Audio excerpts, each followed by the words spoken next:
सुनिए डॉक्टर श्याम सुंदर पराशर जी की यह अनमोल कथा आज की सप्तम दिवसीय कथा के भाग 2 के अंतर्गत भक्त गुरु की महिमा का बखान किस प्रकार से शास्त्रों में किया गया है। आज की इस कथा में हम लोग इसको जानेंगे सुनेंगे, तो ध्यान से गुरुदेव भगवान की यह पावन कथा को अवश्य सुने। श्री राधे राधे। पदकंज की वंदना करता हूं। कैसे हैं गुरुदेव? बोले कृपा सिंधु नर रूप हरि। वो कृपा के समुद्र हैं और नर रूप में साक्षात नारायण है। भगवान के 3 स्वरूप हैं, एक निराकार ब्रह्म, एक नराकार ब्रह्म, एक निराकार ब्रह्म। जो एक निराकार ब्रह्म कौन है? जो सर्वत्र व्यापक है, और वही निराकार नराकार बन के आता है सदगुरु के रूप में। नर के आकार के जो ब्रह्म हैं उन्हीं का नाम नराकार ब्रह्म सदगुरु है, गुरु साक्षात परम ब्रह्म। और तीसरा स्वरूप है नीराकार। नीर माने जल। नीराकार ब्रह्म कौन है? गंगा मैया। नीर के रूप में साक्षात ब्रह्म द्रव है भगवती भागीरथी गंगा। इसलिए गंगा में श्रद्धा हो, गंगा में ब्रह्म बुद्धि हो और गुरुदेव में भगवत बुद्धि हो, ये बिना श्रद्धा के नहीं होगी। और श्रद्धा तभी उत्पन्न होगी जब आप पुण्यवान होंगे, और जब पुण्य बल नहीं होगी तो श्रद्धा ही नहीं होगी। इस प्रकार से भगवान समय समय पर अपने बच्चों को ब्राह्मणों की भक्ति, ईश्वर की भक्ति का उपदेश देते रहते थे किसी न किसी माध्यम से। एक दिन बलराम जी बोले, कन्हैया हम ब्रजवासियों से परसों की कह के चले थे कि परसों आ जाएंगे। अब परसों की जगह बरसों बीत गए, कभी वृंदावन जाना ही नहीं हो रहा, चलो एक बार घूमे आते। कन्हैया बोले, दाऊ दादा आपको ब्रजवासी याद आ रहे हैं तो जाओ एक बार घूमे आओ। दाऊ जी समझ गए इसका मतलब ये नहीं जाएंगे। अच्छा ठीक है कन्हैया तुम संभालो द्वारका, हम अब की बार गर्मियों की छुट्टी 2 महीने वृंदावन में ही बिताएंगे। तो चैत्र और वैशाख 2 महीने का अवकाश लेके दाऊ जी आ गए वृंदावन। 2 मासौ तत्र चावासीन मधु माधव मेवच। मधु माधव माने चैत्र वैशाख। मधुमास चैत्र को कहते हैं, माधव मास वैशाख को कहते हैं। तो ये गर्मियों के ही महीने होते हैं। दाऊ जी जैसी वृंदावन में आए, ब्रजवासी बड़े गदगद हो गए गोविंद का दर्शन पाकर, श्री दाऊ दादा का दर्शन करके। अब गर्मी भयंकर पड़ रही थी, एक बार जल क्रीड़ा करने का मन बनाया, चलो यमुना में जल क्रीड़ा करें, जल विहार करें। दाऊ जी बोले, यहाँ से यमुना जी तो बहुत दूर हैं, चलो कोई बात नहीं, हम यमुना जी को यहीं बुला लेते हैं। हे यमुने इधर आओ, हमको स्नान करने का मन है। यमुना जी ने नहीं सुना, बोले ऐसी बुलाने पर घर घर जाने लगी तो यमुना का हो गया कल्याण। तुम्हें जरूरत है तो मेरे पास आओ, मैं क्यों आऊं तुम्हारे पास। दाऊ जी के बार बार बुलाने पर भी यमुना नहीं आई, तो अब दाऊ जी का माथा गरम, उठा लिया हलमूसल। पापे त्वाम माम अवज्ञाय न आयासी मया होता। डांटते हुए बोले, यमुने तूने मेरी आज्ञा की अवज्ञा करने का दुस्साहस किया है, आज मैं अपना प्रभाव दिखाता हूं। तुरंत यमुना जी को हल से दाऊ दादा ने खींच लिया। जैसी यमुना जी पर कोप किया, यमुना कांप गई। तुरंत प्रकट होकर के दाऊ जी के चरणों में प्रणाम करके क्षमा मांगने लगी। राम राम महाबाहो न जाने तब विक्रमम। हे दाऊ महाराज, मैं आपके पराक्रम को पहचान नहीं पाई, मेरी धृष्टता को क्षमा कीजिए। यशई कांसेन विधृता जगती जगतः पते। आप जगतपति हैं, मेरी धृष्टता को क्षमा करें। दाऊ जी का क्रोध शांत हो गया। सुखदेव जी कहते हैं, राजन आज भी यमुना जी वृंदावन में टेढ़ी मेढ़ी होकर के बह रही हैं, क्योंकि दाऊ जी के हल ने उनकी धारा को टेढ़ा कर दिया था। बलस्य अनंत वीर्यस्य वीर्यम सूचयति भी। बलराम जी के पराक्रम का परिचय यमुना जी वक्रधारा के रूप में दे रही हैं। ऐसे थे दाऊ दादा। अच्छा, जितना बलराम जी से लोग घबराते थे उतना द्वारकाधीश से नहीं डरते थे। जितने भी दुष्ट राजा थे धरती पर, भगवान कृष्ण के बारे में तो ये सब ये कहते थे, अरे वो तो भगोड़ा है, रणछोर है, भाग जाता है। बस वो खतरा है तो उसके हलमूसल वाले बड़े भाई से है, वो किसी को नहीं छोड़ता। एक राजा था, उसका नाम था पौंड्रक। उसको भगवान बनने का भूत सवार हो गया महाराज। मैं ही ईश्वर हूं, मैं ही भगवान हूं। उसका मित्र था काशी नरेश, काशी का राजा। उसने कहा मित्र तो एक काम कर, तू भगवान ही बन जाए, मैं पुजारी बन के तेरी पूजा करवाऊंगा, खूब चढ़ावा आएगा, जितना आएगा वो 50-50, आधा तेरा आधा मेरा, मैं पुजारी तू पूज्य। ठीक है, हो गया समझौता दोनों के बीच। भगवान कैसे होते हैं? तो किसी ने कहा ये 4 हाथ वाले होते हैं भगवान। तो 2 हाथ तो थे, 2 डुप्लीकेट फिट करवा लिए और शंख चक्र गदा पद्म बना लिए, और एक महाराज कंप्यूटर सिस्टम के द्वारा बढ़िया गरुड़ भी बना लिया। खटका दबाए के गरुड़ उड़ा के आकाश में इसको ले जाए, और खटका दबाए तो सुदर्शन के इसकी अंगुली में घूमने लग जाए। पक्का भगवान विष्णु बन गया। काशीराज बोला तूने तो कमाल कर दिया महाराज, सचमुच तू तो भगवान बन बैठा। अब चिंता मत कर, देखो मैं तेरी पूजा करवाऊंगा, इतना चढ़ावा आएगा कि बस पूछना मत। अब बताइए, जब द्वारकानाथ भगवान धरती पर विराजमान थे सदेह, तब भी डुप्लीकेट भगवान बन के तैयार हो गए भगवान के ही सामने, तो आज घोर कलयुग में 2-4 भगवान बन के घूमे तो इसमें कौन आश्चर्य की बात है। जैसे कि पौंड्रक राजा भगवान बन के गरुड़ पर उड़ने लगा, काशीराज बोला तूने तो गजब कर दिया। उसने प्रचार करना चालू कर दिया, बोल पौंड्रक भगवान की। ये हाल है महाराज, चाहे जिसकी जय बुलवाए लो। तो भोली भाली जनता से काशीराज ने पौंड्रक भगवान की भी जय जयकार करवाना चालू कर दिया। पौंड्रक खुश हो गया, काशीराज भी प्रसन्न हो गया। अब भोली भाली जनता, भीड़ में और भेड़ में कोई ज्यादा अंतर नहीं होता। सो महाराज पौंड्रक भगवान की भी भीड़ तैयार हो गई, सब जय जयकार करने लगे। काशीराज बोला भैया आजकल खूब चढ़ावा आ रहा है, भीड़ भी खूब जुट रही है, माल भी खूब मिल रहा है, और लोग खूब समझा में ये पाखंडी है पौंड्रक, ये भगवान नहीं है, नकली है। और जनता को श्रद्धा है महाराज, उमड़ पड़ी, जितना विरोध किया जाए उतना चढ़ावा और बढ़ता चला जाए। काशीराज एक दिन बोला मित्र गजब हो गया, खूब माल मिल रहा है, बस नेक कसर पड़ रही है। क्या कसर है? बोले आजकल द्वारकाधीश कृष्ण को भी लोग भगवान कह रहे हैं। वो भगवान कहीं कुछ नहीं, आजकल प्रचार के बल पर असली भगवान तो तुम ही हो। पर जो लोग द्वारकाधीश को भगवान मानते हैं, मुझे ये अच्छा नहीं लगता। मैं चाहता हूं इस सारी धरती पर एकमात्र भगवान तुम ही रहो, दूसरा कोई नहीं। अच्छा तो क्या करना चाहिए फिर? बोले हमारी बात मानो, मैंने अपने गुप्तचरों से पता लगाया है कि उसका बड़ा भाई जो हलमूसल वाला है, खतरा उसी से ज्यादा है, और वो इस समय छुट्टी मनाने वृंदावन गया हुआ है। द्वारका में कृष्ण बिल्कुल अकेला है और महाभगोड़ा है। तुझे लड़ने की जरूरत नहीं, केवल एक धमकी भरा पत्र लिख दो, वो तुम्हारा पत्र पढ़ते ही डर के मारे भाग जाएगा, और जहां वो तुमसे डर के भागा सोई तुम्हारा डंका बज जाएगा। सारी धरती पर एकमात्र तुम ही भगवान कहलाओगे। आ गया बातों में। और मूर्ख और संख हमेशा दूसरों के भूखने से बचते हैं, इनकी अपनी कोई अकल होती ही नहीं। काशीराज ने जैसा कहा पौंड्रक ने वैसा ही किया, धमकी भरा पत्र लिख दिया और दूत के द्वारा द्वारका भेज दिया। द्वारका के दरबार में पत्र दिया दूत ने, उद्धव जी ने आगे बढ़ के लिया। भगवान बोले कहां से पत्र आया जरा पढ़ो। अब जो उद्धव जी ने पत्र पढ़ा बड़ी जोर से हंसने लगे। भगवान बोले ऐसा क्या लिखा है भाई, हमें भी सुनाओ। उद्धव जी हंसते हुए बोले सरकार आप तो डुप्लीकेट निकल पड़े, आप नकली हो, असली भगवान तो इस धरती पर अब पैदा हुए हैं। उन्होंने ही पत्र आपको लिखा है। क्या लिखा है इसमें?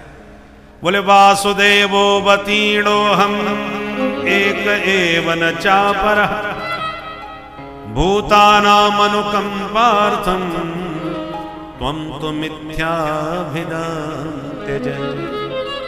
इस पत्र में लिखा है वासुदेवो वतीर्णो हम, हे कृष्ण मैं ही व्यापक ब्रह्म वासुदेव हूं जो अवतीर्ण हो चुका हूं। भूतानाम अनुकंपार्थम, समस्त जीवों पर कृपा करने के लिए मैं अवतार ले चुका हूं। त्वं तु मिथ्या, तू झूठा है, इसलिए अपने को भगवान कहलाना बंद कर, क्योंकि असली भगवान मैं आ चुका हूं। जब इस प्रकार की बातें भाषा उस पत्र में सुनी तो सारी सुधर्मा सभा हंसने लगी। भाई ये भगवान कौन पैदा हो गया नया। भगवान हंसते हुए दूत से बोले, भाई अपने भगवान से जाके कहो वो हमारे पास आने का कष्ट न उठाएं, हम उनके दर्शन करने कल ही उनके घर आ रहे हैं, कह देना। ठीक है।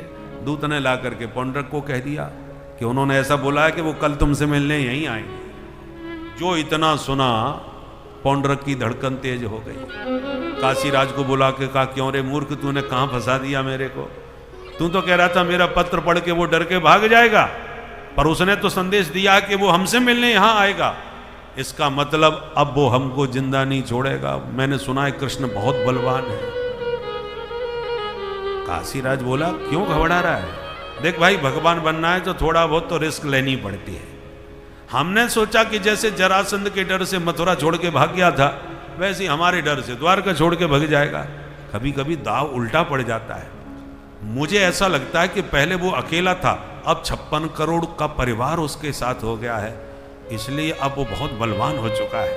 पर मित्र चिंता न करो, हम तुम्हारे साथ डटे हैं, जो होगा देखा जाएगा। और दूसरे दिन जब भगवान दलबल के साथ इसके नगर में आक्रमण किए तो काशीराज ने कहा, पौंड्रक तू भी दिखा अपना जलवा। सो खटका दबा के आकाश में उड़ के सुदर्शन चक्र घुमाने लगा।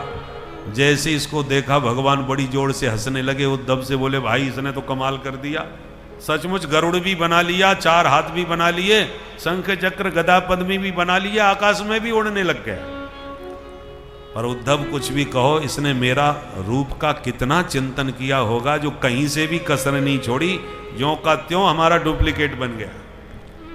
तो जब इतना चिंतन हमारा किया है तो अब तो इसको अपना धाम हम दे ही देंगे। और यों कह के भगवान ने युद्ध में उसका वध किया और अपने दिव्य धाम में उसको भेज दिया। बोल द्वारिकाधीश की जय। और जो काशीराज उसको भड़का रहा था उसका भी वध किया, उसका भी सिर काशी में फेंक दिया। इस प्रकार जितने दुष्ट राजा धरती पर थे, भगवान ने चुन चुन के सबका वध किया, क्योंकि अवतार ही विनाशाय च दुष्कृताम, दुष्टों का विनाश करने के लिए अवतार लिया था। एक बार नारद जी ने पांडवों का निमंत्रण पत्र भगवान को दिया। काय का निमंत्रण है भाई? बोले पांडव राजस्व यज्ञ करना चाहते हैं आपके सानिध्य में। तो भगवान प्रद्युम्न को दायित्व सौंप करके द्वारका का, और भगवान गए पांडवों के यहाँ राजस्व यज्ञ में सम्मिलित होने। केवल पांडव ही एक ऐसे थे जो भगवान का चूल का नौता करते थे। चूल का नौता तो आप जानते ही हैं, हमारे चूल्हा ही नौत दिया, घर में चूल्हा न जले, सब आकर यहीं प्रसाद पावे। अन्यथा किसकी हिम्मत थी जो भगवान द्वारकाधीश से कहे कि चूल का नौता है महाराज, 56 करोड़ का परिवार है, किसकी हिम्मत है जो भोजन पवाएगा। परंतु पांडव हमेशा सपरिवार प्रभु को बुलाते थे। तो भगवान अपने गणमान्य अपने यादवों के साथ पहुंचे पांडवों के। पांडवों ने स्वागत किया और एक समस्या सुनाई। बोले सरकार, समस्त पृथ्वी के राजा महाराजाओं ने हमें राजस्व यज्ञ की स्वीकृति दे दी, पर जरासंध हमको स्वीकृति नहीं दे रहा, क्या करें। तो भगवान भीम अर्जुन के साथ पंडित जी बन के जरासंध के यहाँ गए, द्वंद्व युद्ध की भिक्षा मांगी। जरासंध ने भीमसेन को पसंद किया। 27 दिन तक भीमसेन के साथ जरासंध का द्वंद्व युद्ध हुआ। भगवान का इशारा पा करके भीमसेन ने 28वें दिन जरासंध को पटक करके बीच में से चीर करके 2 हिस्सों में फेंक दिया। जरासंध का वध हुआ। भगवान उसके जेल खाने में गए जहां 20,800 राजा बंदी बने पड़े थे। भगवान ने उन समस्त राजाओं को मगध देश के बंदी गृह से मुक्ति दिलाई। सभी राजाओं ने भगवान की स्तुति गाई। कृष्णाय वासुदेवाय हरये परमात्मने प्रणतक्लेशनाशाय गोविंदाय नमो नमः। तो बंधक बने राजाओं ने मुक्त होकर जो भगवान की स्तुति में ये श्लोक कहा, ये भागवत का मंत्र माना जाता है। जब भी कोई संकट पड़े इसी का स्मरण करना चाहिए। हे कृष्ण, हे वासुदेव, हे गोविंद, हे प्रणत जनों का क्लेश हरने वाले हरि, आपके चरणों में बारंबार प्रणाम है। भगवान सभी राजाओं को मुक्त करके जरासंध के पुत्र सहदेव को सत्ता समर्पित करके लौट के पांडवों के पास आए। अब पांडवों का राजसूय यज्ञ बड़े धूमधाम से प्रारंभ हो गया। अब राजसूय यज्ञ में बड़े बड़े राजा सब धरती के आए हुए हैं और बड़े बड़े संत महंता आए हुए हैं। प्रश्न खड़ा हुआ, सबसे पहला पूजन किसका किया जाए? श्री गणेश किसकी पूजा से करें?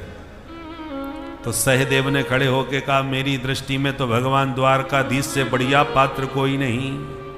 पितामह भीष्म ने खड़े होकर अनुमोदन करते हुए कहा, बिल्कुल ठीक कह रहे हो सहदेव, मैं भी तुम्हारे वचन का समर्थन करता हूं, क्योंकि द्वारकाधीश से श्रेष्ठ कोई नहीं।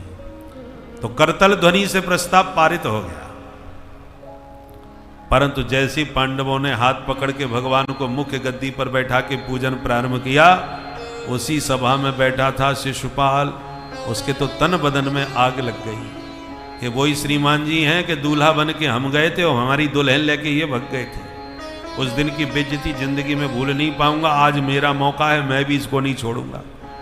तिल मिला के खड़ा हुआ और जो भगवान को गालियां दी, ईशो दुरत्यय काल इति सत्यवती श्रुति वृद्धा नाम अपि यद बुद्धिर बाल वाक्य विविद्यते।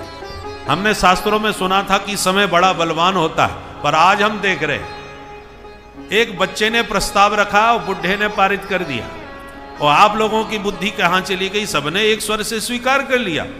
इस ग्वारिया का प्रथम पूजन इस सभा के बीच। अब जैसे अपशब्द कहे तलवार खींच ली पांडवों ने, हम अपने प्रभु का अपमान बिल्कुल सहन नहीं करेंगे। और जैसी तलवार पांडवों ने निकाली तो शिशुपाल के समर्थन में भी बहुत से दुष्ट राजा खड़े हो गए। सब खड़े होके बोले, नहीं, चेदी नरेश शिशुपाल को अपनी बात कहने का पूरा अधिकार मिलना चाहिए। भारत है, अभिव्यक्ति की आजादी होनी चाहिए।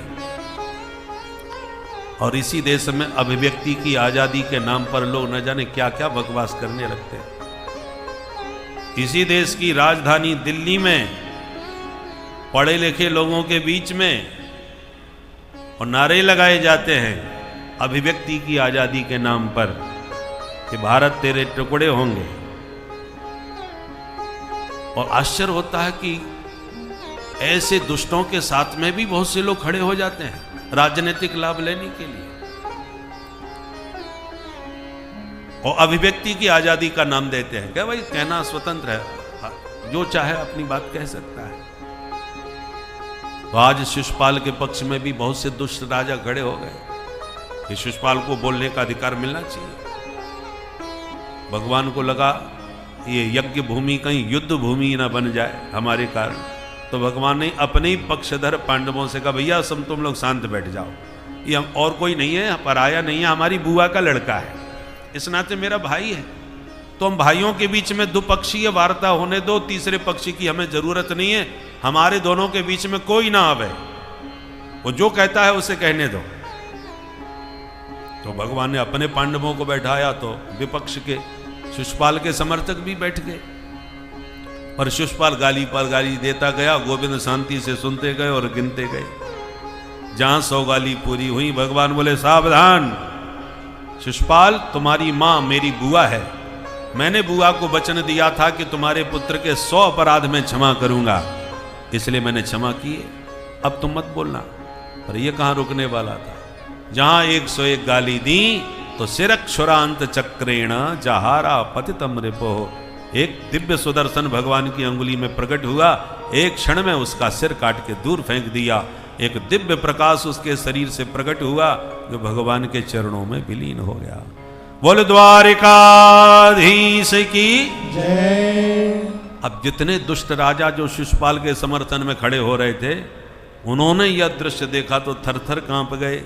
आप उसमें बोले, गड़बड़ करी तो यही हालत अपनी भी हो सकती है, इसलिए चुपचाप बैठे रहो, इसी में भलाई है। एक शब्द भी किसी ने कुछ नहीं कहा, सारे दुष्ट राजा मौन बैठे रहे। और एक शिशुपाल का वध करके भगवान ने सारे विश्व को भारत की शक्ति का परिचय करा दिया कि हम भारतवासी स्वभाव से ही सहनशील होते हैं।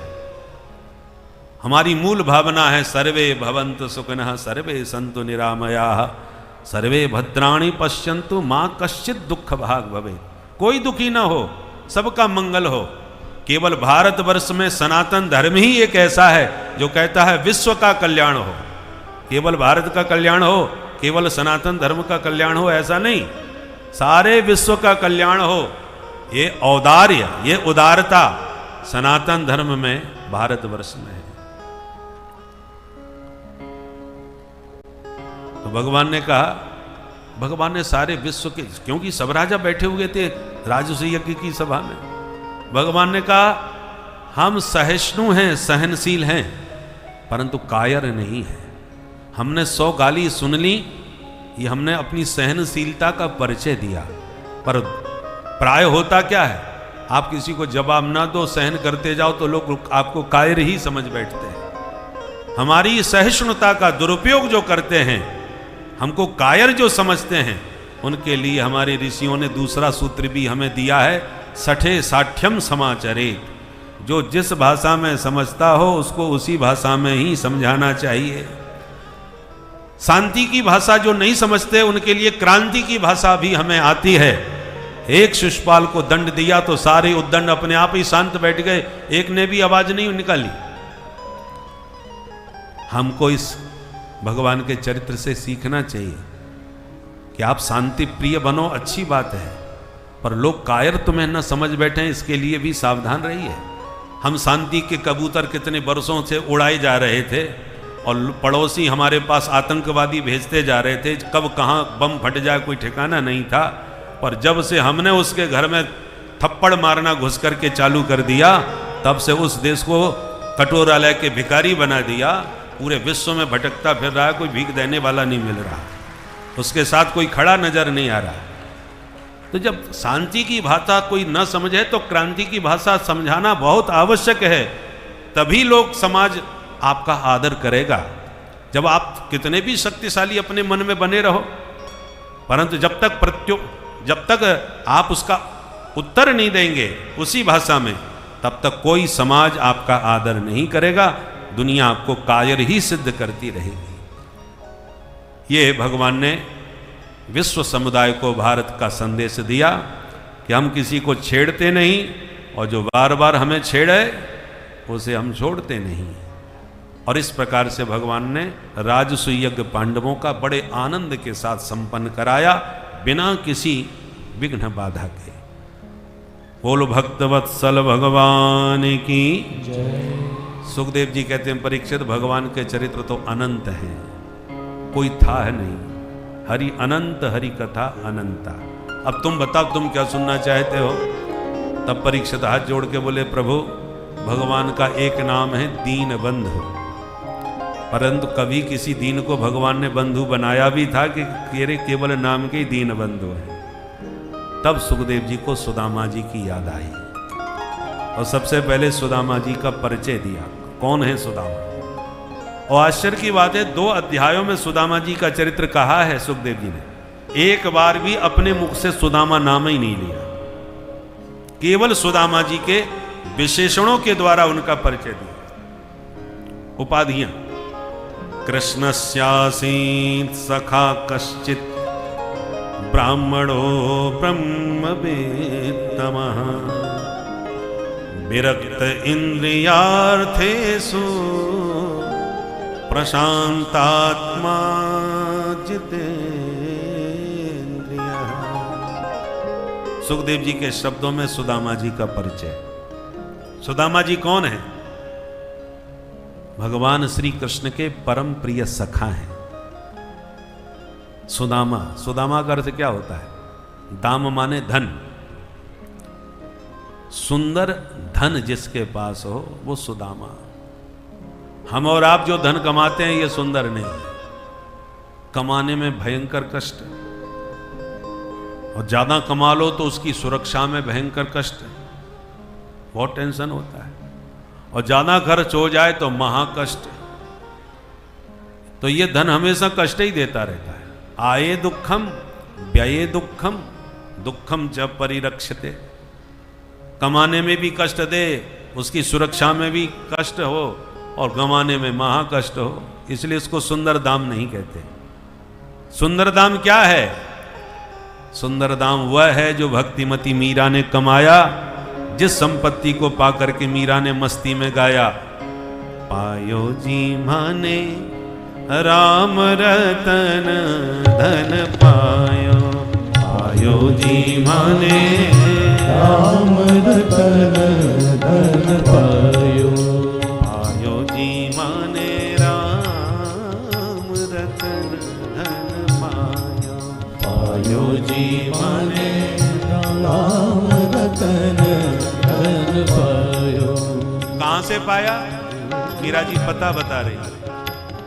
वस्तु अमोलक दीनी मारे सदगुरु, वस्तु अमोलक दीनी मारे सतगुरु, वस्तु अमोलक दीनी मारे सदगुरु, वस्तु अमोलक दीनी मारे सतगुरु, कृपा कर अपनायो, पायो जी माने कृपा कर अपनायो, पायो जी माने राम रतन धन पायो, पायो जी माने राम रतन धन पायो। अच्छा मीरा जी, ये धन कब से कमा रही हैं आप? मीरा जी कहते हैं 2-4 साल पुराना व्यापार नहीं है हमारा। कितने दिन बीत गए? बोले दिन नहीं बीत गए, जन्म बीत गए।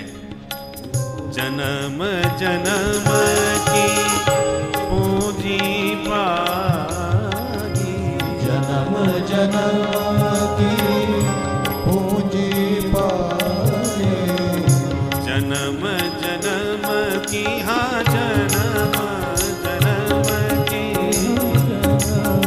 जन्म की जन्म जन्म की पूंजी पाई, जन्म जन्म की पूंजी पाए, जग में सभी को पायो, पायो जी माने जग में सभी पायो, पायो जी माने राम रतन धन पायो, पायो जी माने।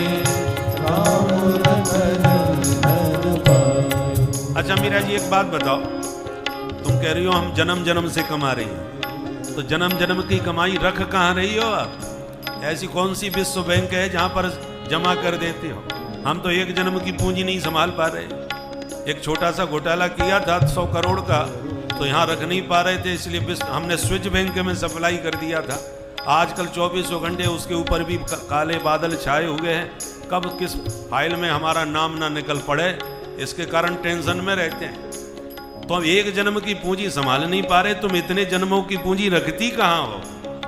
मीरा जी कहती है ये पूंजी मेरी ऐसी है जिसको कोई खतरा कभी नहीं है, जो कमाएगा उसी के काम आएगा। ये धन चोर डकैत कोई नहीं ले सकते। आप जो धन कमाते हो उसकी आपको रक्षा करनी पड़ती है, और मैं जो धन कमा रही हूं ये धन स्वयं मेरी रक्षा करता है, मुझे धन की रक्षा नहीं करनी पड़ती। खर्चे न कोई चोर न लेवे, खर्चे न कोई चोर न लेवे, खर्चे न कोई चोर न लेवे, खर्चे न कोई चोर न लेवे, चोर न लेवे, या ये चोर न लेवे, चोर न लेवे कोई, चोर न लेवे, खर्चे न कोई चोर न लेवे, खर्चे न कोई चोर न लेवे, दिन दिन बढ़त सवायो, पायो जी माने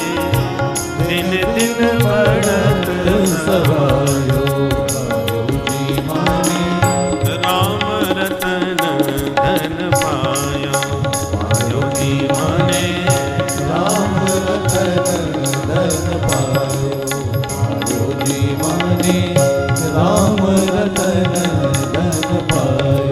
अच्छा मीरा जी एक बात बताओ, इस धन का तुम करोगी क्या? हम जो नोट कमा रहे हैं उससे तो गाड़ी बंगला सब खरीद रहे हैं, पर तुम जो राम राम का धन कमा रही हो ये किस काम में आएगा? मीरा जी कहती हैं ये विदेशी मुद्रा है, जिस देश में जाते हैं उस देश की मुद्रा लेके जाना पड़ता है। आपका रुपया सब जगह थोड़ी चल जाएगा, परंतु जो मुद्रा शक्तिशाली होती है वो सब जगह चल जाती है। राम नाम की मुद्रा ऐसी शक्तिशाली है जो इस लोक में भी चलती है, उस लोक में भी चलती है। बाकी तो जितने नोट पानी है सब यहीं धरे रह जाएंगे। राम नाम का सिक्का तब काम आएगा जब विदेश की यात्रा पर निकलोगे। कौन से देश की? जिस देश की यात्रा पर एक ना एक दिन सबको निकलना ही पड़ता है। और विदेश की यात्रा पर तो जाओ मत जाओ तुम्हारी मर्जी है, पर एक देश ऐसा है जहां एक ना एक दिन सबको जाना ही पड़ता है, और उस यात्रा में ही ये राम नाम का सिक्का काम में आता है। पर विडंबना यह है, विदेशी मुद्रा को लोग जो ना समझ हैं उसका महत्व नहीं समझ पाते, उसकी कीमत नहीं समझ पाते। एक बार हम यूरोप से लौट के आ रहे थे, हमारे पर्स में कुछ यूरो पड़े हुए थे, तो अब आते ही हम बिहारी जी के दर्शन करने गए, तो दोसैद मोहल्ला से 10 रुपए में रिक्शा करके गए। तो जब हम उतरने लगे तो एक सज्जन आके हमारे मित्र बोले, भैया जल्दी जाओ, बिहारी जी की आरती होने वाली है, पट बंद हो जाएंगे, तुरंत जाके दर्शन कर लो। तो हड़बड़ी में हमसे थोड़ी गड़बड़ी हो गई। रिक्शा वाले को देना था 100 का नोट, दे आए 100 यूरो, ये 10 रुपया देना था उसको, तो 10 यूरो था, तो लगभग हम समझ में नहीं आया, अंधेरा था थोड़ा, तो हम 10 यूरो पकड़ दिए और भाग करके बिहारी जी के मंदिर में पहुंचे। और रिक्शा वाले ने इधर उधर पलट के देखा, उसको लगा कि ये नकली नोट पकड़ा के भाग गए हमको। वो तुरंत भागता हुआ हमारे पीछे मंदिर में पहुंच गया। अरे गुरु यार ये क्या कर रहे हो महाराज, मैं गरीब आदमी हूँ, मेरे को नकली नोट पकड़ा के भगे आया। नकली नोट कहाँ है भैया? तो उसने बताया देखिए ये रुपया नहीं है। तब मैंने देखा, अरे मैंने वाह भैया बहुत बहुत धन्यवाद, तू असली वाला ले। और 10 रुपया हमने उसे दिया तो उसको संतोष हुआ। अब हमने विचार किया, 80 रुपए का उस समय 1 यूरो था, 80 रुपए का 1 यूरो, हम उसको 10 यूरो दे के आए थे। यदि उसे 800 रुपए का पता चल, 10 रुपए की जगह 800 रुपए थे उसके पास, पर वो जानता नहीं था कि ये यूरो है, वो तो रुपए ही पहचानता था। विदेशी मुद्रा न पहचानने के कारण वो भाग करके हमको लौटाने आया नकली समझ के, और यदि असली का उसे ज्ञान होता तो भाग के हमको उसके पीछे भागते, वो पकड़ में थोड़ी आता। उसी प्रकार जो राम नाम की मुद्रा है उसकी कीमत सबको समझ में नहीं आती। प्राय लोगों की धारणा होती है, जो बुढ़े हो जाते हैं किसी काम के नहीं रहते, वो बैठे बैठे माला चटकाते रहते हैं राम राम की। अभी उम्र हमारी राम राम जपने की थोड़ी, अभी तो कमाने धमाने की उम्र है, ये तो फालतू लोगों का काम है। परंतु जिनको इस मुद्रा का ज्ञान हो जाता है, कीमत समझ में आती है, वो सारी दुनिया को ठोकर मार करके जंगल में जाके राम नाम जपने बैठ जाते हैं। सारी दुनिया उन्हें फीकी लगती है राम नाम की कीमत के सामने। सत की नाव खेवटिया सदगुरु, सत की नाव खेवटिया सदगुरु, सत की नाव खेवटिया सदगुरु, सत की नाव खेवटिया सदगुरु। भव सागर तर जायो पायो दीवाने, भव सागर तर जायो पायो दीवाने। राम रतन धन पायो पायो दीवाने, राम रतन धन पायो दीवाने। राम रतन धन, राम रतन धन, राम रतन धन पायो। बोल दीन बंधु भगवान की जय। तो सुदामा कौन हो गए? जिसके पास सुंदर दाम हो। कबीरा सब जग निर्धना और धनवंता नहीं कोई, धनवंता सोई जानिए जाके राम नाम धन होए। कबीरदास जी कहते हैं राम नाम जिसके पास है वही असली पूंजीपति है। वही धनवान है। क्योंकि राम नाम की मुद्रा से ही सुख संपदा जीवन में आती है, सुख शांति। हर व्यक्ति सुख शांति के लिए प्रयास करता है। अब इस पैसे को जितना कमाओ सुख शांति गांठ की ओर चली जाती है। पर राम नाम की संपत्ति जिनके पास होती है उनके जीवन में वास्तव में सुख शांति आती है। कोई तन दुखी, कोई मन दुखी, कोई धन बिन रहत उदास, थोड़े थोड़े सब दुखी, सुखी राम के दास। बोल बंसी वारे की जय। तो ऐसे थे श्री सुदामा जी महाराज। ब्राह्मणो ब्रह्म वित्तमः।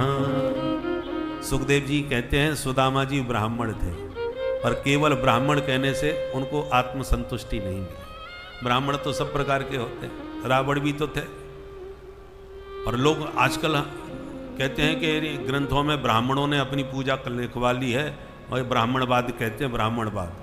अब जरा सोच के देखो, यदि ब्राह्मणवाद ब्राह्मणों में होता तो रावण को कभी जल फूकवाते क्या, रावण की निंदा करते क्या?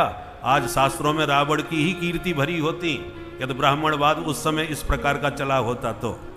परंतु ब्राह्मणों ने ही ब्राह्मण के वंश में उत्पन्न हुए रावण को राक्षस के रूप में मान करके उसका पुतला जलवाया, और उन्हीं ब्राह्मणों ने क्षत्रिय वंश में उत्पन्न राम जी को भगवान के रूप में प्रतिष्ठित करके जगत में पूजनीय करवाया। तो ब्राह्मणों के भीतर ब्राह्मणवाद न तब था न अब है। ब्राह्मण ब्राह्मण ही है, बाकी और जितने हैं वो वाद बहुत चढ़ गए हैं आजकल, वो विवाद का विषय बन जाता है। जाति बुरी नहीं है, जातिवाद बुरा है। जाति तो हमारे ऋषि मुनियों ने जन्म से ही सबकी जीविका सुरक्षित करने के लिए बनाई थी, कि ताकि किसी को भी जीविका की चिंता न करनी पड़े। पंडित का बेटा पंडित ही बनेगा, जजमान मेले में लाए हैं, अपने आप उसका पांडित्य चलेगा। डॉक्टर का बेटा डॉक्टर ही बने तो उसके डॉक्टर ही अपने आप ही चलती रहेगी, हॉस्पिटल बना बनाया है। वकील का बेटा वकील ही बने तो वकालत उसकी चलती रहेगी, पिता का अनुभव मिलता रहेगा। परंपरा से जो जिसका जो कर्म है वो करता रहेगा तो उसकी जीविका जन्म से सुरक्षित रहेगी। परंतु अब स्वतंत्र हो गए, जिसको जो मर्जी आवे करो।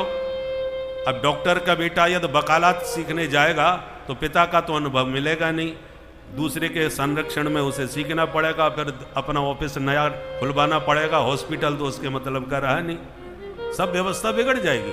इसलिए हमारे ऋषि मुनियों ने जो वर्ण व्यवस्था बनाई थी वो जीविका को जन्म से सुरक्षित करने के लिए। जन्म का जो कर्म है वो विधि का विधान होता है, जिसे कोई काट नहीं सकता। मानव के हाथ में उसके कर्म हैं, किंतु किस प्रकार का वह कर्म करेगा और उसका क्या फल मिलेगा यह तो प्रभु के हाथ में होता है। कहा गया है कि हानि लाभ जीवन मरण जस अपजस विधि हाथ, ये 6 चीज़ें विधि के हाथ में है।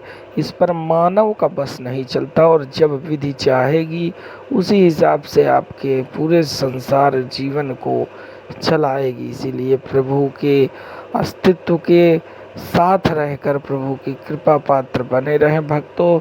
श्री राधे राधे। वो बेचारी बहुत दरिद्र थी, दरिद्रा सीदमानासा वेपमानाभिगम्य च। सुखदेव जी कहते हैं सुशीला दरिद्र थी। अब जरा विचार करें, सुदामा जी को इतने बढ़िया बढ़िया विशेषणों से सुशोभित किया और ब्राह्मणी को दरिद्र कह दिया। अरे भाई, पति की डिग्री पत्नी को तो अपने आप मिल जाती है। पतिदेव मास्टर जी बन गए तो देवी जी मास्टरनी बन गई, अपने आप बिना पढ़े लिखे। पतिदेव डॉक्टर बन गए तो ये डॉक्टरनी बन गई, पतिदेव पंडित बन गए तो ये पंडितानी बन गई, और पतिदेव यदि डाकिया बन गए तो। बोलो राधे राधे। परंतु व्यवहार में देखा जाता है कि नहीं, पति की डिग्री पत्नी को अपने आप बिना पढ़े मिल जाती है। तो सुशीला को दरिद्री क्यों कहा? सुदामा जी तो राम नाम के धनी हैं, पर सुशीला को दरिद्र इसलिए कहा कि सुखदेव जी की दृष्टि में दरिद्र वही है जो अपने जीवन में असंतुष्ट रहता है, जिसको संतोष नहीं है। जब आवे संतोष धन सब धन धूरी समान। ब्राह्मण को संतोष ही होना चाहिए, और सुदामा जी में पूर्ण संतोष है। कुछ भी खाने पीने को भी ना मिले तो भी उन्हें संतोष है। पर सुशीला में संतोष नहीं है, उसके अंदर धन की इच्छा बनी रहती है, इसलिए सुशीला जी को दरिद्र कहा, सुदामा जी को दरिद्र नहीं कहा।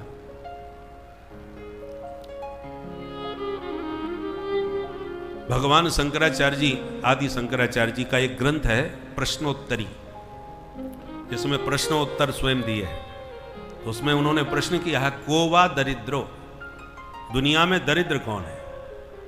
उत्तर देते हैं, हि विशाल तृष्णा, जिसकी तृष्णा बहुत बढ़ी हुई है वही व्यक्ति महादरिद्री है। एक सेठ जी थे, उन्होंने एक दिन अचानक अपने मुनीम जी से कहा, मुनीम जी ये बताओ हमारे पास कितना पैसा होगा? मुनीम जी ने कहा, सेठ जी बहुत बड़ा कारोबार है आपका, मैं जरा हिसाब लगा लूं, 2-3 दिन बाद बताता हूं। 3 दिन बाद फिर पूछा, मुनीम जी ने कहा, सेठ जी मोटा मोटा हिसाब लगा लिया है कि आपकी 7 पीढ़ी बिना कमाए बैठी बैठी खाए तो भी आपके यहाँ धन की कोई कमी नहीं पड़ेगी। सुनकर के सेठ जी चक्कर खा के गिर पड़े। मुनीम जी घबरा गए, जल छिड़का, सेठ जी होश में आए। सेठ जी क्या हो गया? सेठ जी बोले, मुनीम जी 7 पीढ़ी तो खा लेगी तो क्या 8वीं भूखी मरेगी? 8वीं की पीढ़ी के लिए भी तो कुछ प्रबंध करो, कल का भरोसा नहीं है, तुझे 8वीं पीढ़ी की चिंता पड़ रही है आज से। इसलिए कितनी भी संपत्ति हो और जीवन में यदि आत्मसंतुष्टि नहीं है, संतोष नहीं है, तो वो सबसे बड़ा महादरिद्री है। को बा दरिद्रो हि विशाल तृष्णा, श्रीमांश को यस्तु समस्त तोष। धनवान दुनिया में कौन है? शंकराचार्य जी प्रश्न करते हैं, धनवान कौन है? बोले यस्तु समस्त तोष, जो अपने जीवन में पूरी तरह संतुष्ट हो गया। भगवान ने मुझे बहुत दिया है, इससे ज्यादा मुझे कुछ नहीं चाहिए। जिस दिन आपको अपने जीवन में यह अनुभूति हो जाए, उस दिन समझ लो दुनिया में तुमसे बड़ा धनवान कोई नहीं है। नहीं तो बहुत से लोग अपार धन संपदा होने पर भी परेशान रहते हैं, और कैसे आवे। और बहुत से लोगों के पास कुछ भी नहीं होता फिर भी बड़े मस्त रहते हैं। तो भगवान की कृपा है, सब ठीक है। तो ऐसे ही आत्मसंतुष्टि से भरे हुए सुदामा जी हैं, परंतु सुशीला में असंतुष्टि है। एक दिन सुशीला ने अपने पतिदेव सुदामा जी से पूछा, स्वामी जी एक बात पूछूं? बोले पूछो। बोले, ननु ब्रह्मन् भगवतः सखा साक्षात् श्रियः पतिः, ब्रह्मण्यस्य शरण्यस्य भगवान सात्वतर्षभ। स्वामी, आज मैंने एक संत के मुख से ऐसा सुना है कि तुम्हारे सखा द्वारकानाथ भगवान कृष्ण है, क्या ये बात सत्य है? सुदामा जी चौंक पड़े, किसने कहा तेरे से? बोले, एक महात्मा जी आए थे, उन्होंने कहा। आप तो ये बताओ ये बात सही है कि गलत? सुदामा जी बोले, देवी बात तो बिल्कुल सही है। बोले, धन्य है महाराज, भगवान द्वारकाधीश आपके मित्र हैं और आज तक आपने हमको भी नहीं बताया। आप कैसे देवता हैं? इसी से आप समझ जाइए सुदामा जी का स्वभाव कैसा है। अरे भगवान की छोड़ो, कोई बड़े अधिकारी से भी हमारी जान पहचान अच्छी हो जाए तो ये बात हम दूसरे को बताए बिना नहीं रह सकते। और कहीं मुख्यमंत्री से हाथ मिलाते फोटो खिंच जाए तो फेसबुक में हम छा जाते हैं। बोलो राधे राधे। अरे हर महापुरुषों से अपना नाम जोड़ करके कौन नहीं चाहता? पर सुदामा जी को देखो, भगवान द्वारकाधीश जिनके घनिष्ठतम मित्र हैं, और आज तक उन्होंने अपनी पत्नी तक को नहीं बताया, दूसरे को क्या बताएंगे? कोई मतलब ही नहीं, अपनी मस्ती में डूबे हुए। ऐसे विचित्र ब्राह्मण हैं सुदामा जी। सुशीला ने कहा, यदि ये बात सत्य है तो मेरी एक प्रार्थना सुन लो महाराज। क्या? बोले, आप अभी जाइए और एक बार अपने मित्र के दर्शन करे आइए द्वारका में जाकर के, क्योंकि मुझे भरोसा है कि द्वारकानाथ के दर्शन से ही हमारा दारिद्र हमेशा के लिए दूर भाग जाएगा। अब सुदामा जी के मन में हर्ष तो बहुत हुआ कि मैं कई दिनों से सोच रहा था कि एक बार जाके द्वारकाधीश से मिल आऊं, पर संकोच में पड़ जाता था और मैं ये सोचता था ब्राह्मणी जाने नहीं देगी, रो रो के परेशान हो जाएगी। पर आज ब्राह्मणी स्वयं मेरे से कह रही है चलिए जाओ, इसका मतलब द्वारकाधीश याद कर रहे हैं, मुझे बुला रहे हैं। अच्छा ठीक है ब्राह्मणी, तू कहती है तो चला जाऊंगा। परंतु खाली हाथ बिल्कुल नहीं जाऊंगा, कुछ न कुछ हाथ में होना चाहिए।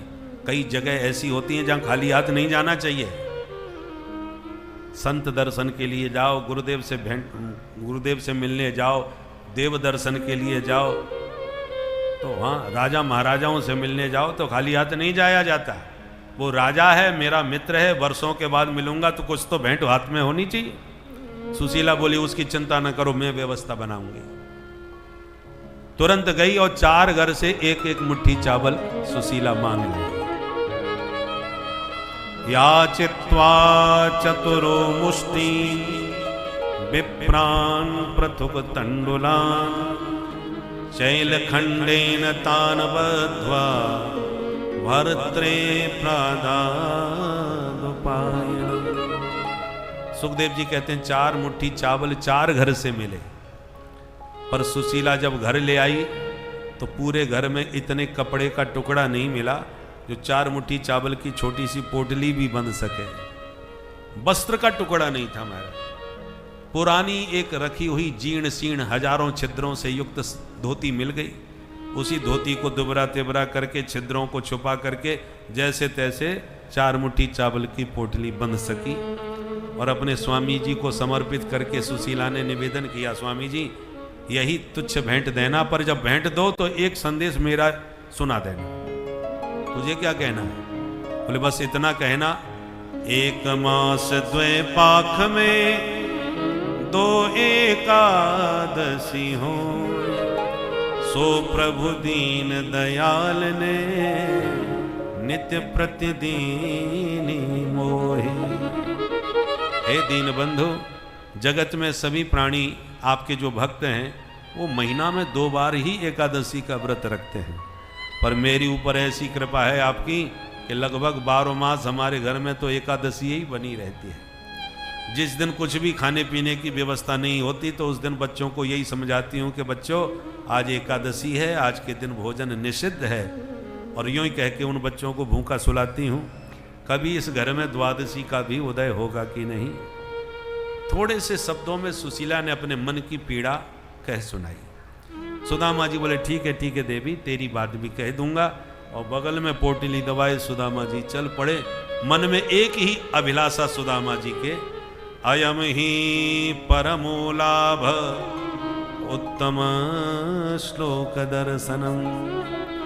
मुझे तो मन में एक ही अभिलाषा है कि वर्षों के बाद मेरा बाल सखा कृष्ण मुझे मिलेगा, उसका दर्शन मुझे मिलेगा। इस अभिलाषा को लिए सुदामा जी चल दिए। चलते चलते थक गए तो एक वृक्ष की छांव में थोड़ा सो गए, निद्रा आ गई। भगवान ने ऐसी लीला करी कि सुदामा जी को सोते सोते उठा करके सीधे द्वारकापुरी में ही सुला दिए। निद्रा खुली तो चारों तरफ बड़े बड़े महल दिखाई पड़े। सुदामा जी घबराए, राहगीरों से पूछने लगे, भैया एक बात बताओगे? बोले पूछो। बोले यहाँ से द्वारकापुरी कितनी दूर होगी? राहगीर बोले बाबा ये द्वारकापुरी में तो आप खड़े ही हो। बोले वाह भैया यही द्वारकापुरी है? बोले हाँ बाबा यही है। यदि यही द्वारका है तो ये बताओ हमारो कन्हैया हमें कहाँ मिलेगो? बोले बाबा ये कन्हैया कौन है? उनका कुछ पता ठिकाना है आपके पास? सेक्टर नंबर क्या है, गली नंबर क्या है, मकान नंबर क्या है? पता पूरा होना चाहिए, नहीं तो इतने विशाल द्वारकापुरी में ऐसे कन्हैया तुम्हें कौन बताएगा?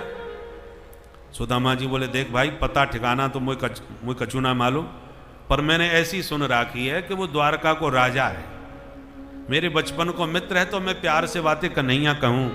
वैसे बाको नाम तो कृष्ण है।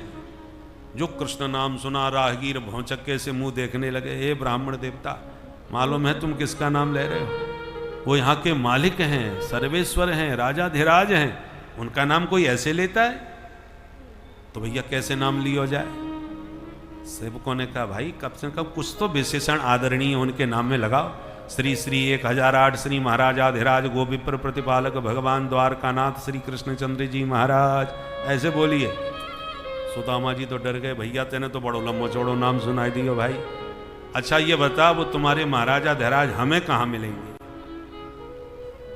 राहगीरों ने कहा बाबा चले जाओ, ये जितने भी भव्य भवन आपको दिख रहे हैं ये सारे महल उन्हीं के हैं। इतने सारे महल? बोले हाँ वो राजाधिराज हैं यहाँ के, कोई सामान्य थोड़ी है। पर एक बात ध्यान रखना, ब्राह्मणों के हमारे प्रभु बहुत भक्त हैं, इसलिए नमो ब्रह्मण्य देवाय। वो ब्राह्मण भक्त होने के नाते ब्राह्मणों के लिए कभी किसी को रोक टोक नहीं है, कोई ब्राह्मण कभी भी उनके पास जा सकता है। ऐसा कह के राहगीर तो चला गया, परंतु सुदामा जी के मन में भय भी हुआ और भय के साथ साथ प्रसन्नता भी हुई। प्रसन्नता इस बात की है कि मेरा कन्हैया इतना बड़ा राजा बन गया, और डर इस बात का है कि भैया इतने वर्षों बाद मिलेंगे तो न जाने वो हमको पहचान पाएगा भी कि नहीं, क्योंकि धन संपदा पाकर के कोई बिरले ही होते हैं जो पहचान पाए। ऐसा सोच के सुदामा जी सकुचाते हुए परंतु हिम्मत करके रुक्मिणी के महल में घुस गए। जैसे ही प्रवेश किया द्वारपालों ने स्वागत किया, आइए आइए महाराज, कहां से शुभागमन हुआ है। सुदामा जी बोले भैया अपने महाराज से इतना बताए दो, तुम्हारे बचपन के एक सखा ब्राह्मण सुदामा मिलवे क्यों आए हैं। आप हमारे महाराज के मित्र हो। बोले हाँ हाँ ठीक है विराजो महाराज, हम बता देंगे। द्वारपाल को भी बड़ा अचंभा हुआ और भीतर जाके प्रभु को प्रणाम करके बोला सरकार, इस दास को दरबार की सेवा में बरसों बीत गए, पर आज जो विभूति दरवाजे पर आई है ऐसी विभूति हमने आज तक नहीं देखी। ऐसा कौन है भाई। बोले महाराज कोई ब्राह्मण है, बहुत दूर से कहीं से आप आया है, आपको अपना मित्र भी बता रहा है, पर वेशभूषा बड़ी विचित्र है। क्या है। शीस पगान झगा तन में, प्रभु जाने को आहि बसे कहीं ग्रामा। धोती फटी सिलटी दुपटी, और पाए उपान की नहीं श्यामा। द्वार खड़ो तुझ दुर्बल देख, रहो चक सो वसुधा अभिरामा। पूछत दीन दयाल को धाम, बतावत आपनो नाम सुदामा। जो सुदामा नाम प्रभु के कान में पड़ा, द्वारकाधीश सिंहासन से कूद पड़े और इतने द्रुत गति से दौड़े कि सभा आश्चर्यचकित रह गई। द्वारपाल घबरा गया कि ये कौन महापुरुष आ गया जिसके स्वागत में महाराज ऐसे भागे हैं। और सभासद परेशान हो गए कि एक से एक महापुरुष आते रहते हैं इस दरबार में, पर हमेशा सरकार हमको आदेश देते हैं जाओ उन्हें आदर के साथ ले आओ। ऐसा आज पहली बार हो रहा है कि स्वयं सरकार बिना किसी को आज्ञा दे करके भागते हुए उसकी अगवानी करने के लिए गए हैं। हो ना हो कोई महानतम विभूति का आज हमें दर्शन होने वाला है। सारी सभा स्वागत में सावधान हो गई, स्वागत की तैयारी करने में लग गई, और भगवान भागते भागते 7 ड्योढ़ी पार करके मुख्य दरवाजे पर पहुंचे। भवन के बाहर जहां सुदामा जी अनेक कल्पनाओं में खोए हुए, संकल्प विकल्प में डूबे हुए खड़े थे, जैसे प्रभु की दूर से दृष्टि पड़ी, भाग करके भगवान ने सुदामा जी को अपने हृदय से लगा लिया। बोल दीन बंधु भगवान की जय।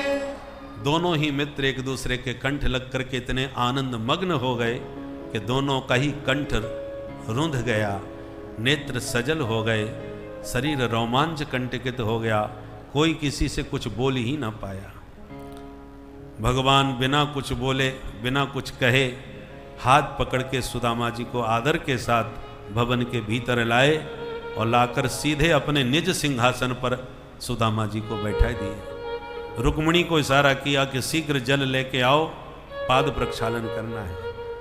रुक्मिणी भाग करके भीतर से चरण धोने के लिए जल लेने को गई। भगवान स्वयं सुदामा जी के चरणों में बैठ गए और अपने दिव्य पीतांबर से सुदामा जी के चरणों में लगी हुई धूल मिट्टी को साफ करने लगे। चरणों की धूल साफ करते करते भगवान का कर कमल सुदामा जी के चरणों के तलवे पर गया।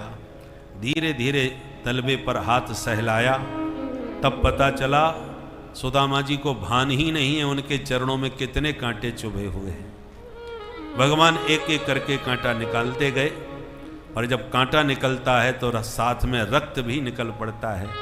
ऐसे रक्त रंजित सुदामा जी के चरणों की दशा देखकर द्वारकानाथ इतने द्रवित हुए कि जब तक रुक्मिणी भवन के भीतर से जल लाती तब तक गोविंद के नयनों से इतना जल बहा कि उस नेत्र जल से ही सुदामा जी के दोनों चरणों को पूरी तरह प्रभु ने प्रक्षालित कर दिया। बोल दीनबंधु भगवान की जय। ऐसे बेहाल विवाइन सो पग कंटक जाल लगे पुनि जोए। हाय महा दुख पायो सखा तुम आए किते न किते दिन खोए। देख सुदामा की दीन दशा करुणा करके करुणा निधि रोए। पान परात को हाथ छुओ नहीं नैनन के जल सो पग धोए। प्रीतो विमुंचयन बिंदु नेत्राभ्याम पुष्करे क्षण। विशाल नयनों से इतनी जलधारा बही कि सुदामा जी के दोनों चरण धुल गए। मानो भगवान कहना चाहते हैं, मित्र तुम जैसे तपस्वी ब्राह्मण का चरण किस जल से धोऊं? संसार में सर्वश्रेष्ठ जल गंगा जल कहलाता है, पर गंगा जल से नहीं धो सकता, क्योंकि गंगा जल तो मेरे ही चरणों का चरणोदक है। गोविंद के चरणों से ही तो गंगा का प्रादुर्भाव हुआ है, और उससे उत्तम जल संसार में कुछ है नहीं। इसलिए गोविंद ने सुदामा जी के चरणों को धोने के लिए अपने नेत्रों से दिव्य जल धारा प्रकट करी, और उस अलौकिक जल से भगवान ने सुदामा जी का पाद प्रक्षालन किया। बोल दीनबंधु भगवान की जय। रुक्मिणी भागती हुई भीतर से जल लेके आई, परंतु जल का काम पूरा हो चुका था। जल पात्र हाथ में लिए खड़ी खड़ी रुक्मिणी कल्पना करने लगी, किम अनेन कृतम पुण्यम अवधूतेन भिक्षुणा श्रियाहीनेन लोकेस्मिन् गर्हितेन धनेन च। इस महान अवधूत ने क्या पुण्य किया होगा जो मेरे भगवान अपने नेत्र जल से इसके चरण धो रहे हैं। अरे बड़े बड़े अमलात्मा विमलात्मा महात्मा सिद्ध संत मेरे प्रभु के चरणों का ध्यान लगाते हैं। जो प्रभु के चरण सिद्धों के ध्यान में भी जल्दी नहीं आते, वे भगवान अपने नेत्र जल से इस महापुरुष का चरण धोवें, ये कितना पुण्यात्मा भाग्यशाली होगा। भगवान ने चरणोदक रुक्मिणी को दिया और कहा, देवी आज मैं इस पवित्र जल से पवित्र हो गया, तुम पूरे घर आंगन को पवित्र कर दो। और भगवान ने उस जल को अपने सिर पर सिंचन किया। सुखदेव जी कहते हैं, परीक्षित दर्शन करो, जिन प्रभु के नाम से जगत पवित्र हो जाता है, वे भगवान आज सुदामा जी के चरणों तक का सिंचन करके कहते हैं कि आज मैं पवित्र हो गया। अग्रहीत सिरसा राजन भगवान लोक पावन। यह है भगवान की ब्रह्मण्यता। अद्भुत आदर सुदामा जी को दिया। कोई कितना भी पतित हो, अशुद्ध हो, अपवित्र हो, पर भगवान का स्मरण करने मात्र से प्राणी पवित्र हो जाता है। भगवान भला अपवित्र थोड़ी हो सकते हैं, उनका नाम ही पवित्र है। इसलिए ब्राह्मण सबसे पहले पूजा पाठ में यही मंत्र पढ़ते हैं, अपवित्र पवित्रो वा सर्वावस्थांगतोऽपि वा यस्मरेत् पुंडरीकाक्षं सबाह्याभ्यंतरस्वचि। कोई कितना भी पवित्र या अपवित्र हो, किसी भी स्थिति परिस्थिति में क्यों ना हो, पर जहां यस्मरेत् पुंडरीकाक्षम, कमल नयन भगवान का जहां आपने स्मरण किया, सब बाह्याभ्यंतरस्वचि, बाहर और आभ्यंतर माने भीतर, बाहर भीतर दोनों प्रकार से आप पवित्र हो जाएंगे। भीतर की पवित्रता क्या है? शारीरिक शुद्धि को बाह्य शुद्धि कहते हैं, और आंतरिक शुद्धि मन की शुद्धि को कहते हैं। मन शुद्ध हो जाए तो आभ्यंतर शुद्धि है। तो तन मन दोनों पवित्र हो जाते हैं प्रभु का स्मरण करने मात्र से। वो भगवान साक्षात स्वयं कह रहे हैं कि इस महापुरुष के चरणोदक से मैं पवित्र हो गया। बहुत आदर सम्मान दिया, पर प्रभु को लगा सभी के बीच सभा के मध्य सखा हमारा सकुचाया हुआ बैठा है, मित्रता की बातें तो एकांत में ही हो सकती हैं। इसलिए हाथ पकड़ के भगवान अंतःपुर में सुदामा जी को लाए, स्नान करवाए, नए वस्त्र पहनाए, बढ़िया भोजन पवाए और फिर अपनी सैया पर लाके सुलाए। पय फैन निभा सैया, दूध के झाग के समान शुभ्र स्वच्छ सुकोमल सैया पर सुदामा जी को शयन कराया। और जैसे ही सुदामा जी लेटे, भगवान चरण दबाने बैठे। रुक्मिणी ने देखा मालिक चरण सेवा कर रहे हैं तो मैं भी तो कुछ सेवा कर लूं। पंखा लेके आई और पास में खड़ी होके हवा करने लगी। सुखदेव जी कहते हैं परीक्षित दर्शन करो, कौन कहेगा कि सुदामा ब्राह्मण दरिद्र है। अरे साक्षात लक्ष्मी जिसके लिए पंखा झल रही हो और लक्ष्मी पति जिसके चरण दबा रहे हो, संसार में उससे बड़ा धनवान और कौन हो सकता है। सुदामा जी के समान कौन होगा। लक्ष्मी और लक्ष्मीपति दोनों ही सेवा में लगे। तो भगवान ने देखा इतनी देर हो गई, मित्र कुछ बोल नहीं रहा, तो मौन तोड़वाने के लिए भगवान ने प्रश्न पूछ दिया। अपि ब्रह्मन् गुरुकुलात् भवता लब्ध दक्षिणात् समावृत्तेन धर्मज्ञ भार्योढ़ा सदृशीनवा। मित्र बहुत दिनों के बाद आपके दर्शन हुए हैं। सबसे पहले मुझे ये बताओ, तुमने विवाह किया कि नहीं। भार्योढ़ा सदृशीनवा, तुम्हें कोई भार्या प्राप्त हुई कि नहीं। इस पर सुदामा जी के मुख पर मुस्कुराहट आई, आंखों से इशारा किया, लाला या के अलावा पूछबे की और कोई बात नहीं मिली।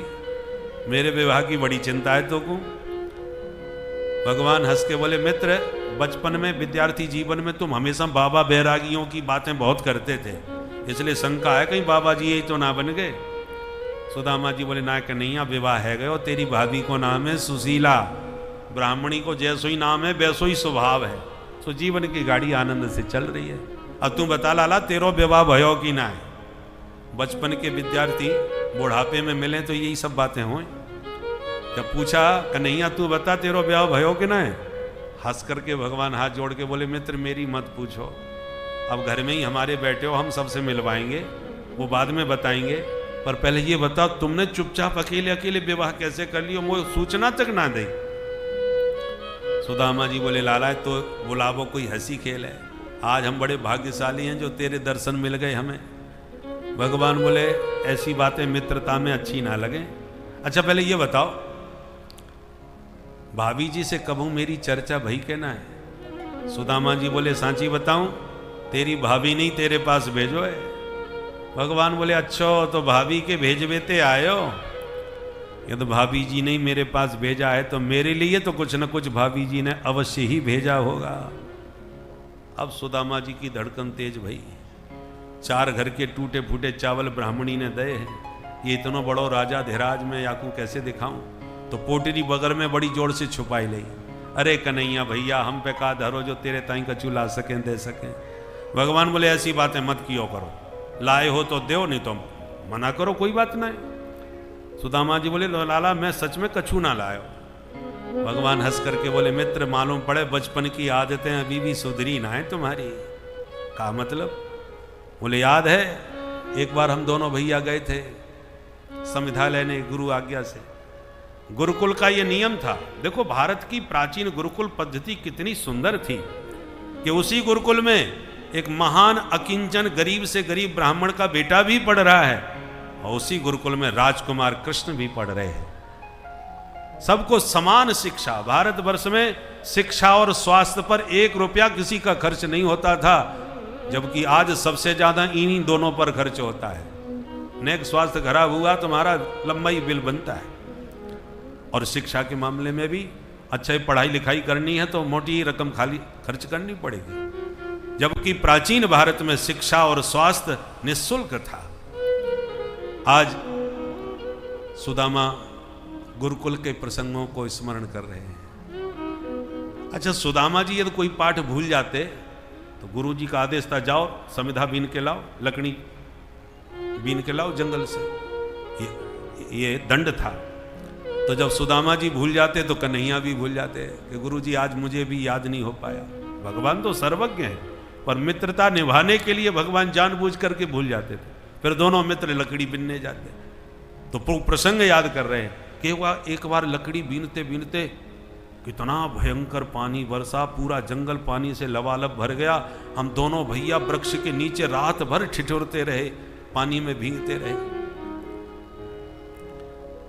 भगवान वो प्रसंग याद दिला रहे हैं। सुदामा जी कहते हैं कन्हैया वो एक एक बात याद है। भगवान बोले तब तो ये भी याद होगा कि रात भर सर्दी में आपके दांत कितनी जोर से कटकटा रहे थे। सोई सुदामा जी समझ गए ये तो भाई कोई कछु और बतावे बार बार। प्रसंग तुरंत बदल दिया। अरे कन्हैया छोड़ इन बातों को भैया, वो विद्यार्थी जीवन के आनंद ही कछु और हों भैया।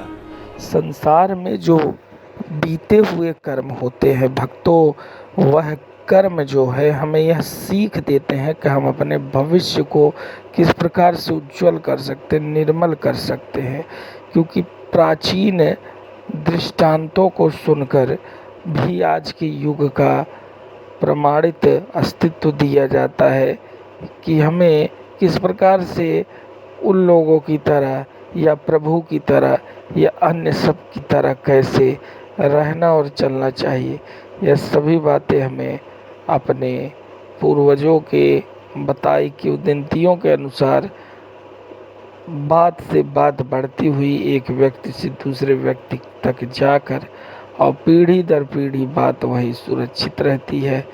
तो कुछ खास विचार विमर्श और बातों के प्रभाव से आप भक्ति से ना दूर जाएं, बल्कि भक्ति के जितना नज़दीक जा सके जाते रहें। भक्तों, कथा प्रासंगिक रूप से इसी तरह सुनते रहें। श्री राधे राधे।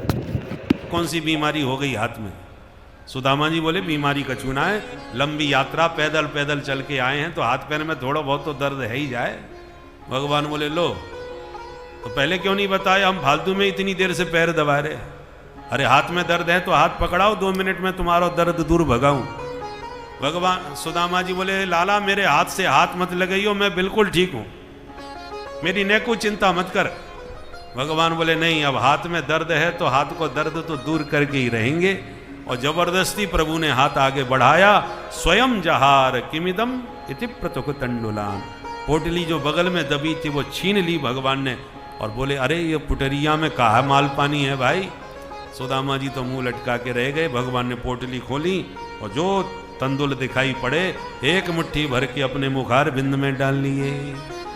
इति मुष्टिम सकृज्जग्ध्वा द्वितीयाम जगदुमाददे तावत् श्रीर्जग्रहे हस्तम तत्परा परमेष्ठिनः। एक मुट्ठी चावल मुख में डालकर भगवान ने मन ही मन सुदामा जी को एक लोक का ऐश्वर्य प्रदान कर दिया, परंतु कहा कुछ नहीं, बताया कुछ नहीं। दूसरी मुट्ठी चावल हाथ में लिए तो रुक्मिणी जी ने हाथ पकड़ लिए। ये सारे में कहा सब कुछ दे के क्या स्वयं सुदामा बनने का विचार है सरकार? परिवार बहुत बड़ा है, हिसाब किताब से जरा दो। अथवा हाथ पकड़ के कहा कच्चे चावल खाए जा रहे हो, पेट खराब हो जाएगा महाराज, या तो खाना ही है तो मैं सिद्ध करके आपको पवाऊंगी। पत्नी का धर्म होता है पति के भोजन का खान पान का ध्यान रखे। अथवा इसलिए हाथ पकड़ लिया रुक्मिणी जी ने, एक महापुरुष का लाया हुआ प्रसाद है, अकेले अकेले कैसे पा रहे हो, परिवार में प्रसाद बांट के पाना चाहिए, पूरे परिवारी जनों को प्रसाद देना चाहिए।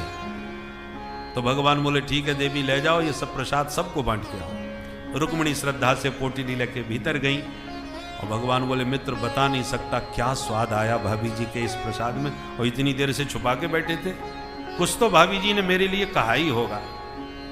सुदामा जी को संदेश याद आ गया, तेरी भाभी ने एक बात कही, सुना दिया।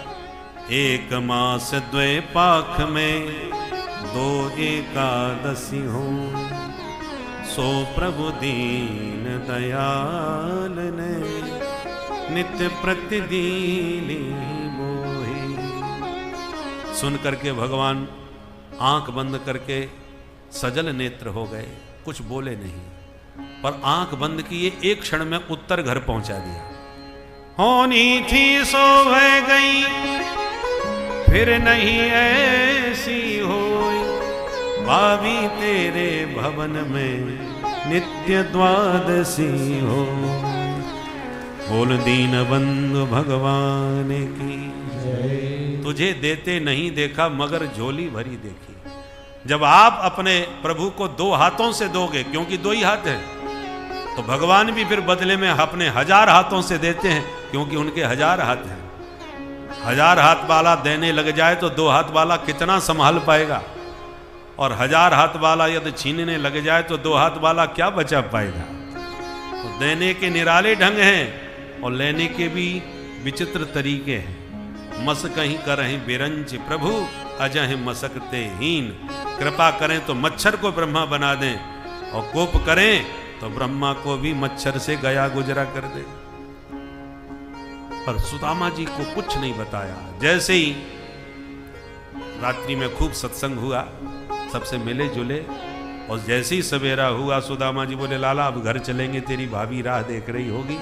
तो भगवान ने एक बार भी नहीं कहा कि आज और रुक जाते भैया। जैसे ही कहा कि हम घर चलेंगे, भगवान बोले जैसी आपकी मर्जी, और भगवान ने आराम से विदा कर दिया।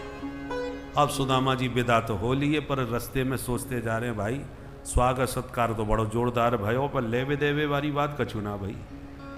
और ब्राह्मणी ने यही चक्कर में मोकू भेजो कि माल पानू मेरे ताई कछु ना कछु तो मिले ही जाएगा, 2-4 दिन के भोजन की तो व्यवस्था है ही जाएगी।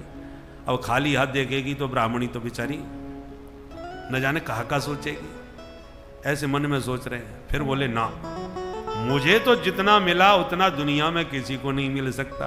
क्या मिल गया?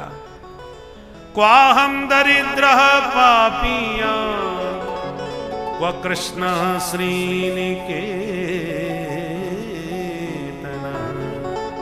ब्रह्म बंधुरिते स्माहम बाहुभ्याम परिरंभिता। अरे इससे बड़ी संपत्ति मेरे लिए क्या होगी कि मेरे जैसे महान दीनहीन दरिद्र को दौड़ करके द्वारकानाथ ने अपने गले लगा लिया, सबके बीच में निर्भीक होकर के। मुझे तो जीवन में सब कुछ मिल गया। नहीं तो आजकल संपदा आने पर लोग अपने मैया बाप को ठीक से नहीं पहचान पाते, परंतु द्वारकाधीश तो इतना बड़ा राजा बन गया, फिर भी मुझे सबके बीच में गले लगाया। इससे ज्यादा संपत्ति और क्या चाहिए मुझे? धन नहीं दिया उसका भी कारण मैंने समझ लिया कि सबसे ज्यादा बुद्धि प्रभावित धन से ही होती है, सबसे ज्यादा नशा इसी में होता है। प्रभु ने सोचा होगा कि जन्म का दरिद्री है, एक साथ संपत्ति दे दूंगा तो बुद्धि बौरा जाएगी इस ब्राह्मण की। अधनोयम धनम प्राप्य माद्यनुस्मै नमा स्मरेत इति कारुणिको नूनम धनम में भूरि ना ददात। ऐसा विचार करते सुदामा जी घर पहुंचे, पर जैसे ही घर पहुंचे तो जहां उनकी झोंपड़ी थी वहां पर इतना सुंदर विशाल बंगला देखा कि सुदामा जी घबरा गए। अरे राम राम, मालूम पड़े हमारी झोंपड़ी तोड़ दी और काऊ राजा ने अपनो महल बना लियो। चलो झोंपड़ी गई तो कोई बात नहीं, हम तो अपनी झोंपड़ी कहीं भी दोबारा बना लेंगे। पर पंडितानी कहाँ